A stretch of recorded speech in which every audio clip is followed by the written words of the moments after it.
नमस्कार, मैं जहांगीर आलम। आप देख रहे हैं गोल्ड फिल्म मिरर, हर पल आपके साथ। जो सफल हुए या असफल हुए, सभी अपने तरफ से पूरी तरीके से कोशिश किए हैं, तो उन सभी बच्चों को सम्मानित करने के लिए इस सभा का आयोजित किया गया है। मैं सादर आमंत्रित करती हूँ इस सभा को, जिससे कि ये पूर्ण रूप से पूर्ण तरीके से सक्सेस हो, सफल हो। मैं अपनी तरफ से सभी के लिए प्रार्थना करती हूँ कि बच्चे और आगे जाए और उनको और अधिक सफलता प्राप्त हो।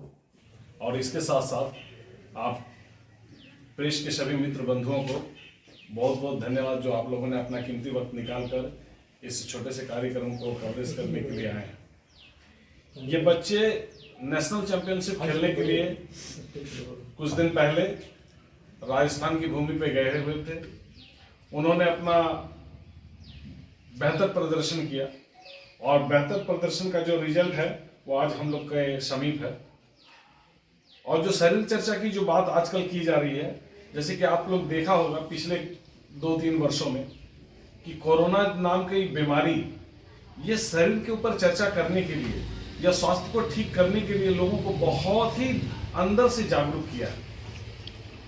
और हमारे राहुल भाई जो शरीर को स्वस्थ रखने के लिए जो भूमिका निभा रहे हैं इन बच्चों के बीच में, ये बच्चे आने वाले समय में जब आप स्वस्थ होंगे तभी हमारा देश समृद्ध होगा और स्वस्थ भारत बनेगा।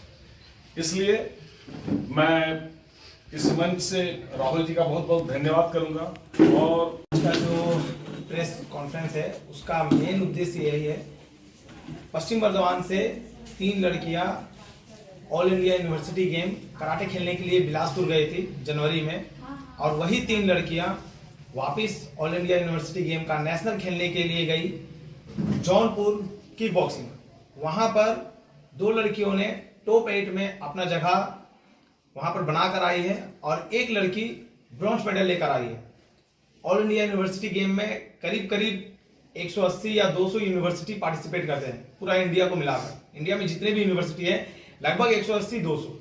उसी तरीके से जब कराटे का बिलासपुर में और आकर वहां मेडल निकालना या पार्टिसिपेट कर टॉप 8 में अपना जगह बनाना बहुत बड़ी बात है। उसके अलावा अभी हाल ही में 30-31 को मध्य प्रदेश देवास में जुजुत्सु का भी नेशनल चैंपियनशिप हुआ था।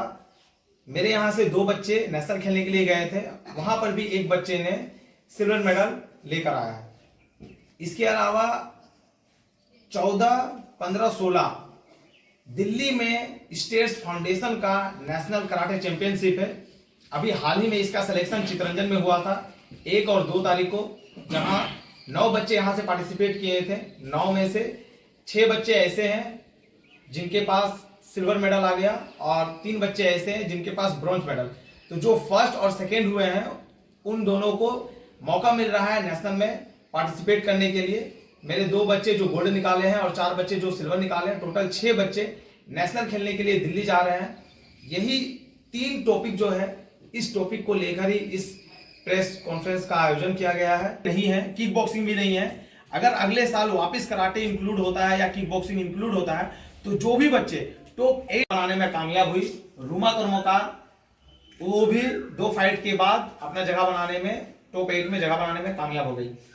सभी अलग अलग वेट कैटेगरी में खेलते हैं, सबका एज एक ही है। जो फाइटिंग का जितना भी कॉम्बैट होता है सब वेट कैटेगरी और एज कैटेगरी पे होता है। अगर 14 साल के नीचे बच्चे हैं या लड़की हो या लड़का हो तो वो 14 साल के नीचे ही खेलेगा। और वेट कैटेगरी ये -45 वेट कैटेगरी में खेली है, -50 और -55, 5 किलो का अंतर होता है वेट कैटेगरी। बॉक्सिंग में वो वेट कैटेगरी 2 किलो का अंतर रहता है। अगर -50 है तो -52 चला जाएगा, -54 चला जाएगा, -56 चला जाएगा। तो ये 3 बच्चियां ऐसी हैं जो पश्चिम बर्धमान से ऐसा है कि हम लोग के पूरे वेस्ट बंगाल से टोटल 5 यूनिवर्सिटी ने पार्टिसिपेट किया था। उसमें से एक केन्यू था, एक आलिया यूनिवर्सिटी थी कोलकाता की, एक जादवपुर यूनिवर्सिटी। जादवपुर यूनिवर्सिटी से एक लड़की का सिल्वर लगा है, आलिया से कुछ नहीं हुआ है। और हम लोग का केएनयू से सिर्फ इसका ब्रॉन्ज मेडल लगा है। और इसके अलावा जो 2 यूनिवर्सिटी पूरा वेस्ट बंगाल से पार्टिसिपेट किया था, किसी का कोई मेडल नहीं है। पश्चिम बर्धमान डिस्ट्रिक्ट से खासकर ये आसनसोल से और हमारे सोदपुर या कुल्टी जो क्षेत्र बोलेंगे उससे यही 3 बच्चे ऐसे हैं जो स्कूल गेम्स में भी नेशनल गए हैं और यहाँ यूनिवर्सिटी गेम में भी नेशनल जाकर अपना जगह बनाकर आए हैं। प्रदीप चला गया खेलने के लिए मध्य प्रदेश देवास गया हुआ था, वहां पर भी इसका सिल्वर मेडल लगा है। अब ये देखिए, एक्चुअली जितने भी मेडल लग रहे हैं या फिर जितने भी मेडल मैं आपको दिखा रहा हूँ वो कोई भी गेम अनऑफिशियली नहीं है, सब ऑफिशियल गेम्स के बारे में ही मैं बात कर रहा हूँ। ऑफिशियल गेम्स मतलब सबसे पहले स्टेट में गोल्ड निकालना होगा, तब जाकर उसको नेशनल खेलने को मिलेगा। और ये जो आपका देवास में जुजुत्सु का नेशनल हुआ था, वहां पर काफी अच्छे अच्छे प्लेयर आए थे। एशियन चैंपियनशिप अभी हाल ही में हुआ था, उसमें जो मेडल किए वो भी प्लेयर वहां आए हुए थे। तो जितने भी नेशनल गेम है उनका सर्टिफिकेट आने में काफी टाइम लग जाता है। कुछ कुछ तो जो गवर्नमेंट के गेम है वो तो 6 महीने, 8 महीने, 4 महीने ऐसे लगा देते हैं, और जो ऐसे सिलेक्शन गेम है उसका सर्टिफिकेट आने में 1 से 2 महीना लग जाता है। तो अभी सर्टिफिकेट नहीं है, इसलिए प्रूफ के तौर पर ये एक मेडल है, इसके अलावा कुछ डॉक्यूमेंट बड़ी होती है। तो क्या परेशानियां फेस करनी पड़ती है आपको? रिस्क भी रहता है बच्चों को, इधर उधर लग जाएगा चोट? रिस्क आपका बहुत ज्यादा रहता है। एक्चुअली वहां पर बहुत सारे गार्जियन भी सपोर्ट करते हैं, जैसे कि छोटा मोटा चोट कहीं भी लगता है। अब साइकिल से चल रहे हैं तब भी लग सकता है, पैदल चल रहे गिर गए तब भी लग सकता है। तो बहुत सारे गार्जियन का ये डर रहता है कि सर कराटे मेरी लड़की नहीं, उसका शादी देना, चेहरा में चोट लग जाएगा, ये हो जाएगा, तो हम दे नहीं सकते। लेकिन ऐसा है कि जब भी कोई बच्चे सीखने के लिए आते हैं ना, तो ऐसा नहीं है कि मैं पहली ही बार में उसको लड़वा देता हूँ या वो पहली बार में लड़ने लगते हैं। उनको सिखाया जाता है, उनके बॉडी को पहले से ज्यादा स्ट्रांग बनाया जाता है। इसके अलावा उनको डिफेंस सिखाया जाता है, अटैक सिखाया जाता है। तब जब वो फाइट करते हैं तो उसी सेफ्टी के साथ भी करते हैं। एक जन गार्ड लेकर आओ जल्दी, फटाक से एकदम तुरंत। चोट लगने के चांसेस बहुत कम हो जाते हैं, लेकिन हाँ कभी कभी ये सामना जरूर करना पड़ता है कि छोटे बच्चे हैं तो उनका सोचने का शक्ति अलग है, अब जो बड़े बच्चे हो जाते हैं उनका अलग हो जाता है। तो दोनों को एक ही टाइम मेंटेन करना बड़ा मुश्किल हो जाता है, क्योंकि क्लासेस 2 अलग अलग नहीं होते। तो कभी कभी ऐसा भी होता है कि बच्चों को ज्यादा टाइम लगता है समझने में, और वो सिर्फ फॉलो करते हैं सीनियर्स को देखकर, और जैसे जैसे वो अपना समझने का जो कोई भी टेक्निक है जब उसको पकड़ लेते हैं तब वो उसको लेकर आगे बढ़ जाते हैं। काफी सेफ कर देता है एक प्लेयर को हेड गार्ड। इसके अलावा ये तीत गार्ड, गम सील दांत में लगाने के लिए, इसको ऊपर का दांत में पहन लीजिएगा तो अगर मान लीजिए गलती से पंच चल जाता है फेस में तो दांत टूटेगा नहीं। ये फुट गार्ड और लेग गार्ड, सीन से लेकर पूरा पैर तक, और ये ग्लव ये आपका, और फिर प्राइवेट हाइड्रोसिल गार्ड वो अलग आता है वो भी। तो ये पूरा प्रोटेक्टिव गियर्स है। ये सिर्फ कराटे में नहीं, बॉक्सिंग में भी आता है। वो बॉक्सिंग में चेस्ट गार्ड नहीं दिया जाता है, ग्लव्स और सिर्फ हेड गार्ड और तीत गार्ड और प्राइवेट गार्ड दिया जाता है, उसके अलावा और कुछ नहीं मिलेगा। किक बॉक्सिंग में भी गार्ड आता है, जुजुत्सु में भी गार्ड आता है, रेसलिंग में गार्ड नहीं आता, जूडो में गार्ड नहीं आता, क्योंकि वो पटका पटकी है। तो सेफ्टी के लिहाज से ये जितना भी सेफ्टी है अभी प्लेयर्स को प्रोवाइड करवाया जाता है, ताकि उसको कम से कम चोट लग सके। जैसे आसनसोल के कुछ बच्चे नहीं आए हैं। घनश्याम कहाँ से आते हो? ये कल्याणी सरी से आता है यहाँ क्लास करने के लिए। वो कुल्टी रांची ग्राम से आता है क्लास करने के लिए। इस गांव के 4-5 बच्चे हैं। तो इधर आ जाओ। ये मानकर से आती है क्लास करने के लिए। तो हफ्ते में 3 क्लास होता है। हफ्ते में जो 3 क्लास होता है 2 क्लास अटेंड करती है, मानकर से आती है, क्लास करती है, शाम का टाइम से घर चली जाती है। कुल्टी क्षेत्र में मार्शल आर्ट को लेकर क्या क्रेज है? कुल्टी क्षेत्र में मार्शल आर्ट को लेकर क्रेज है, काफ़ी बच्चे सीखते हैं और गेम भी खेलते हैं, और गेम खेलकर आगे भी निकलते हैं। ऐसा नहीं है कि जब भी अभी मैं ये प्रोग्राम कर रहा हूँ तो सिर्फ मेरे ही पास बच्चे हैं, मेरे ही पास मेडलिस्ट है काफ़ी सारे। बॉक्सिंग को लेकर, टाइकोंडो को लेकर, कराटे को लेकर, हर चीज़ को लेकर है। तो अगर ऐसे नॉर्मली देखा जाए तो अगर सिर्फ कुल्टी क्षेत्र में अगर कोई भी कंपटीशन होगा तो एक कंपटीशन में करीब 300 बच्चे आ जाएंगे। तो इसी से आप अंदाजा लगा सकते हैं कि एक छोटा सा कंपटीशन अगर आप ऑर्गेनाइज करिएगा और 300 बच्चे आ जा रहे हैं तो कितना क्रेज है। क्या क्या मेरा मेन प्रशिक्षण जो है वो कराटे का ही चलता है, एकदम मेन। उसके अलावा मेरा जो दूसरा है वो आपका बॉक्सिंग को लेकर और किक बॉक्सिंग को लेकर चलता है। अभी हाल ही में जूडो को लेकर मैंने शुरू किया है, क्योंकि मैं खुद भी MMA खेलता हूँ। तो जब से MMA खेलना स्टार्ट किया तब से जूडो और जुजुत्सु के तरफ भी मेरा ध्यान चला गया। उस वजह से मैं इन लोग को MMA नहीं खिलाता हूँ, ये लोग अपना जुजुत्सु खेलते हैं जो काफ़ी सेफ है, और MMA मैं खेलता हूँ जो मेरे लिए। ये आप बच्चों को, गार्जियन को किस तरह से हैंडल कर पाते हैं, किस तरह से कन्विंस करते हैं, या आप क्या मैसेज देना चाहेंगे कि अपने बच्चों को मार्शल आर्ट सिखाएंगे? मार्शल आर्ट गार्जियन डरते हैं बच्चे को भेजने से। मार्शल आर्ट सुनते ही गार्जियन को ये लगता है ना कि मारपीट होगा, हम्म। मतलब गए मारे एकदम 2 पंच नाक माक टूट जाएगा, ऐसा हो जाएगा। लेकिन ऐसा नहीं है। गार्जियन को समझाना, मैंने पहले ही बताया, काफी टफ हो जाता है। मैं गार्जियन को यही समझाता हूँ कि सर आप सबसे पहले खुद आइए, देखिए कि कोई 1 या 2 बच्चा नहीं सीख रहा। मैं आपको मार्शल आर्ट सीखने का शौक आपको कितने सालों से है, कितने वर्षों से कर रहे हैं? शौक तो बहुत पहले से था, पर क्लास 9 में हम अपने मम्मी को बोले थे कि हमको सीखना है। जब सेल्फ डिफेंस के लिए सर आए थे स्कूल में सिखाने के लिए, तब वो 45 दिन में वहाँ पे जब स्कूल में हम सीखे थे तो वहाँ से और भी ज़्यादा हमको प्रेरणा मिला। उसके वजह से फिर हम सर के पास क्लास ज्वाइन किया। उसके बाद से क्लास 9 के बाद से हम कराटे ज्वाइन किया है। कितना वर्ष पहले? करीबन 5 वर्ष हो गया। अच्छा। अभी आप कौन सा बेल्ट में है और कहाँ कहाँ गई है खेलने के लिए? अभी मैं ब्लैक बेल्ट फर्स्ट डन में हूँ। मेरा ब्लैक बेल्ट 2022 में कंप्लीट हुआ और मैं अभी तक 4 टाइम नेशनल प्लेयर रह चुकी हूँ। मैं सबसे फर्स्ट 2018 में नेशनल क्वालिफाई की थी स्कूल गेम्स का। वो मेरा हुआ था MP इंदौर में, मध्य प्रदेश। तो वहाँ पे मेरा 3rd राउंड निकला था। उसके बाद 4th राउंड में मेरे मतलब मेडल रहने से बच गया थोड़ा सा, मेडल राउंड में घुसने से पहले। फिर सेम 2019 में मैं फिर से नेशनल क्वालिफाई की थी स्टेट गोल्ड मेडलिस्ट करके। और उसके बाद फिर उसमें भी मेरा सेम वैसे ही कंडीशन कुछ रहा था। उसके बाद 2 साल लॉकडाउन में निकला, 11-12 पूरा चला गया। उसके बाद मैं गेम नहीं खेल पाई और फिर फर्स्ट ईयर में KNU में पढ़ने के लिए जब गई थी तो KNU यूनिवर्सिटी गेम में इंक्लूड नहीं था। मैंने बहुत बार ट्राई किया, फिर यूनिवर्सिटी में बात की। फिर बात करने के बाद सर लोगों को बताया कि ऐसे यूनिवर्सिटी गेम होता है, हम प्लेयर हैं, हमको खेलना है। तो फिर उन लोगों ने फिर बहुत कोशिश किए, पर मेरे फर्स्ट ईयर में गेम छूट गया था। मतलब रजिस्ट्रेशन डेट निकल गया था नेशनल का। तो उसके बाद फिर 2023 में, इस साल 2022-23 वाला जो गेम था वो इस बार मैं पार्टिसिपेट की थी। मेरा 3rd राउंड तक निकला था। 4th राउंड में मैं 1 पॉइंट के लिए मिस हो गया, मेरा टाइम नहीं था। और तो मैं अपना खेलो इंडिया में मेरा सिलेक्शन हुआ था। आगे आपका प्रैक्टिस जारी रहेगा?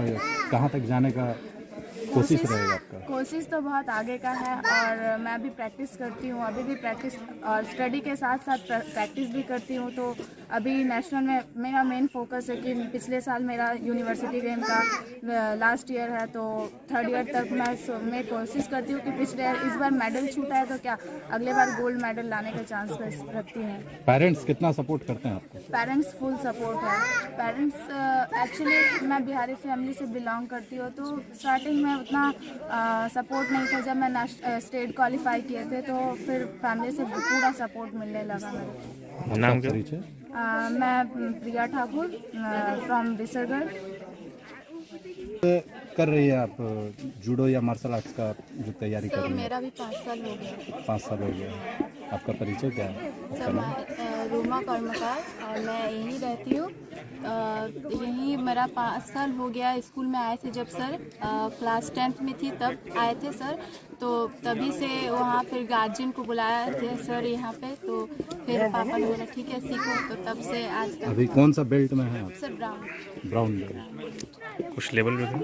क्या मतलब इसका लेवल? स्टेट लेवल या इस पे हाँ किसी भी सर, खेल गए? स्टेट लेवल और स्कूल गेम्स में था, पर स्कूल गेम्स में आगे नहीं जा पाई क्योंकि मेरा बर्थ सर्टिफिकेट में थोड़ा डेट का इशू हो गया था। स्कूल से प्रॉब्लम हो गया था थोड़ा। मतलब 16 था, उसको 15 कर दिया। अभी एडमिट तो चेंज नहीं हो पाया तब। फिर बर्थ सर्टिफिकेट भी अलग था, तो तब उतना जल्दी हो नहीं पाया, तो स्कूल गेम्स में और आगे नहीं बढ़ पाए। फिर यूनिवर्सिटी में जब आया तो 2021 में तो पूरा कॉलेज बंद था, तो फिर उस टाइम हुआ ही नहीं यूनिवर्सिटी के। फिर 2022 में थोड़ा हम लोग फिर यूनिवर्सिटी गए, बहुत कुछ हुआ, पर डेट निकल गया था, तो उस टाइम भी कुछ हुआ नहीं। फिर लास्ट ईयर मैं अभी 3rd ईयर में हूँ, लास्ट ईयर चल रहा है, तो फिर इस साल हुआ 2 बार नेशनल। पढ़ाई के साथ साथ ये मार्शल आर्ट्स करना मतलब कितना हद तक संभव है आपके लिए? सर अभी मतलब कुछ प्रॉब्लम तो हो नहीं रहा है, दोनों हो जा रहा है मतलब अच्छे से। कितना समय देते हैं मार्शल आर्ट्स में आप? एवरीडे या? एवरीडे सर यहाँ भी जैसे प्रैक्टिस चलता है, हफ्ते में जो 3 दिन की 4 दिन होता है, और एक्स्ट्रा क्लासेस भी हम लोग का जब बाहर जाते हैं गेम खेलने तो सर करवाते हैं। ऐसे तो यहाँ पे 3-4 घंटा हो जाता है प्रैक्टिस, फिर घर में भी प्रैक्टिस करते हैं तो हो जाता है, और फिर फैमिली में भी सपोर्ट है तो हो जाए। आपका मेरा परिचय? नाम रिया कर्मकार है। मैं 2 बार नाम रिया कर्मकार है।